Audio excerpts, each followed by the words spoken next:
আজি ৰাতিপুৱা 4:30 উঠিম বুলি এলাৰ্ম দি থৈছিলোঁ কাৰণ আজি লক্ষী পূজাৰ কাৰণে আমাৰ ঘৰৰ সন্মুখৰ বাইলেনটোৰ কিনাৰে থকা শেৱালি গছবোৰৰ পৰা পৰি থকা শেৱালি ফুলো বুটলিম আৰু ৰাস্তাটোত খোজো কাঢ়িম।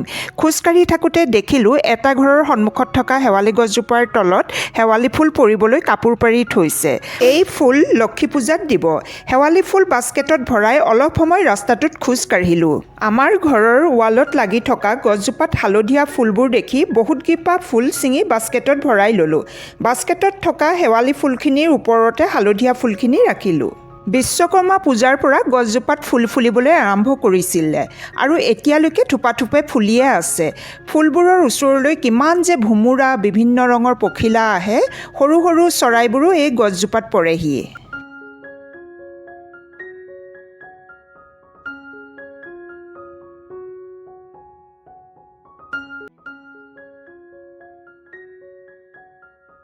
বাস্কেটত ফুলবোৰ ভৰাই লৈ ঘৰৰ কিনাৰতে থকা আম গছৰ পুলিটোৰ পৰা পূজালৈ বুলি আগ এটা ছিঙি ল'লোঁ। ঘৰলৈ আহি ৰাতিপুৱাৰ চাহকাপৰ বাবে চচপেনত পানী উঠাই দিলোঁ। চাহকাপ লৈ বাৰান্দাত 15 মিনিটমান বহিলোঁ। আজি কামো যথেষ্ট আছে। ভগৱানৰ থাল বাচন ধোৱা, গোসাঁইঘৰ পৰিষ্কাৰ কৰা, বুট মগু চাফা কৰি তিয়াই থোৱা, ঘৰৰ কামবোৰতো আছেই। আচলতে সংসাৰখনক কাম কাজৰ মাজেৰে সুখত ৰাখিবলৈ আৰু পৰিপাটিকে ৰখাৰ পাছফালে এগৰাকী গৃহিণীৰ কিমান যে অৱদান থাকে।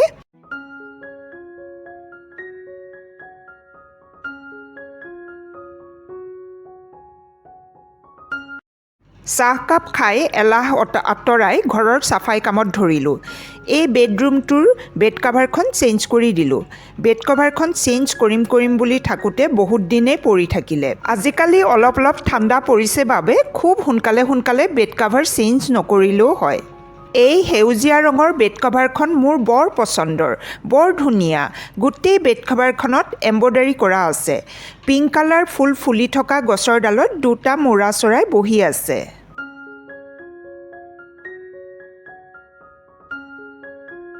ইটো বেডৰুমৰ বিচনাকেইখনো ভালকৈ পাৰি দিলোঁ। কালি ৰ'দৰ পৰা অনা কাপোৰবোৰ জপা হোৱা নাছিলে, সেই কাপোৰবোৰ জাপি নিজৰ জেগাত ৰাখি দিলোঁ।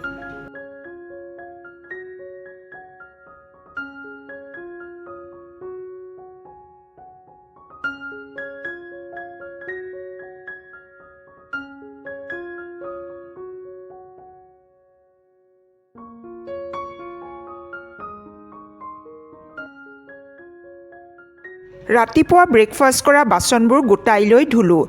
আজি ব্ৰেকফাষ্টত পোহা বনালোঁ। সৰুকৈ গাজৰ, কেপচিকাম মিক্স কৰা চিৰা দি বনোৱা পোহাখন বহুত দিনৰ মূৰত খাই বৰ ভাল লাগিল। আচলতে সদায় একেটা বস্তু খাই থকাৰ পাছত বেলেগ এটা বস্তু খাই ভাল লাগে। বাচন ধোৱাৰ পাছত টাইলছত পৰি থকা পানীবোৰ শুকানকৈ মুচি দিলোঁ। টাইলছবোৰ শুকানকৈ ৰাখিলে কিটচেনটোত সোমায়ো ভাল লাগে। ধোৱা বাচনবোৰো শুকান টাৱেলেৰে মুচি কাচি চিজিলকৈ থলোঁ। দুপৰীয়া ভাত খাই অলপ সময় বিচনাত জিৰাইছিলোঁ। তাৰপিছত বিচনাৰ পৰা উঠি বুট মগু ধোৱা, চাকি, ধূপ ধূনা উলিয়াই পূজাৰ বস্তুবোৰ উলিয়াই ৰাখিলোঁ। চব ঠিক ঠাক কৰি গাটো আকৌ এবাৰ ধুই 4টা বজাত আগফালে সেন্দুৰ দি লক্ষীৰ ভৰি বনালোঁ। ৰাতিপুৱা যে ফুল বুটলিছিলোঁ, সেই ফুল আৰু আম পাত দি আগফালটো সজাই দিলোঁ। 5টা বজাত চাকি, ধূপ ধূনা জ্বলাই দিলোঁ। আমাৰ গলিটোত বহুত কেইঘৰে নিজৰ ঘৰত টিপটপ লাইট দিছে। দেখিবলৈ যে এনেকুৱা ভাল লাগিছে।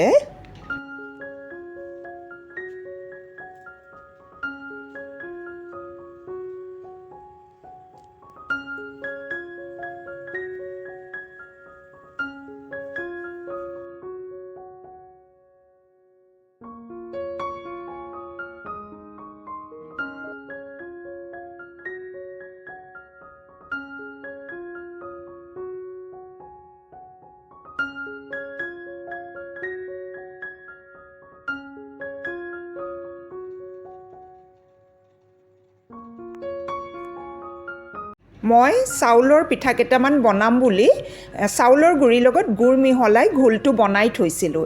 পিঠাকেইটা বনাই পেলালোঁ। এই চাউলৰ গুড়িৰ লগত গুড় মিহলোৱা পিঠা খাই ঘৰৰ গোটেইকেইটা মানুহে খুব ভাল পায়। আজি ৰাতি খাবলৈ লুচি বনাম আৰু তাৰ লগত খাবলৈ ৰঙালাও ভাজি কৰিম। সেয়ে আগতীয়াকৈ ময়দা মঠি ঠিক কৰি থৈছোঁ। ৰঙালাওখিনিও বাকলি গুচাই থৈছোঁ। আগতেই যদি চব ঠিক কৰি থোৱা হয় বনাবলৈ বেছি সময় নালাগে। ভিডিঅ'টো আৰু বেছি দীঘল নকৰোঁ, তেতিয়াহ'লে আজিলৈ আহিছোঁ। বাই।